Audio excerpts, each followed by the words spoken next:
Ukraine's President Zelensky said Russia has suffered heavy losses in what he called a very fierce and difficult battle for the city of Severodonetsk. In his nightly televised broadcast, he said in many respects the fate of the Donbas region of eastern Ukraine was being decided there.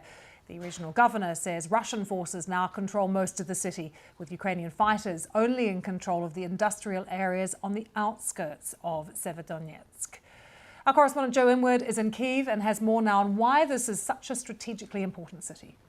This is a city, this is the current focal point of Russia's invasion. This is where they're putting all of their troops, their artillery, their armour into the Donbas region. And really they're trying to break through here and push in from the east. And it's mainly important because it's where they are focusing their forces. It's been a brutal battle for the last few weeks. There have been conflicting reports of who's on the offensive, who's on the defensive. But it does look now like the Russians have the upper hand. In the last few hours or so, the regional governor, Severodonetsk, has said that they control most of the city and Ukrainian forces are confined to the industrial area. It's worth discussing those comments that President Zelensky made, talking about how the battle for this city is the key to the Donbas.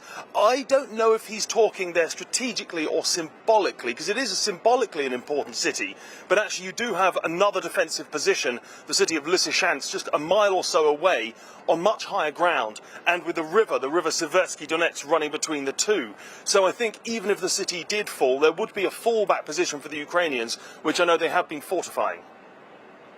Joe, just stay with us because we want to bring our viewers, and I want to get your thoughts on an interview done by Stephen Saka on the Hard Talk programme with Russia's UN's representative. Have a listen to this as he justifies to Stephen what is happening in Ukraine.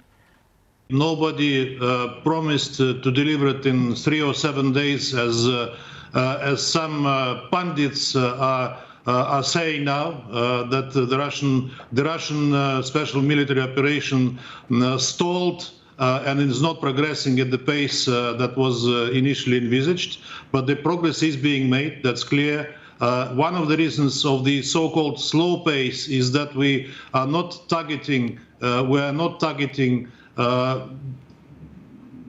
civilian infrastructure and areas deliberately. We're only hitting military targets, and it takes time. We're not doing carpet bombing or anything else like that, but the progress is there, that's for sure. We are not targeting civilian infrastructure, he says. I'm sure that is something that every Ukrainian would refute.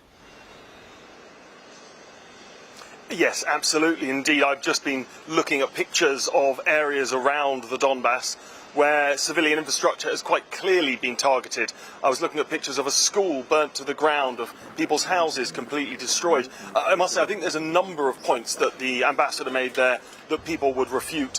Also, this suggestion that they're going slowly and they didn't plan to do this in 3 days. It's been quite widely documented that the Russians only came in with a limited number of supplies. The initial plan, this is quite well known, and I don't think it would be possible to really refute it. The original plan was to sweep in and to try to decapitate the government here. So I think it seems like they are now trying to come up with a new explanation of why things are going slowly, but they really and clearly are. But I think the most key point there is this idea they're not targeting civilian infrastructure, because there is widespread, irrefutable evidence of it happening.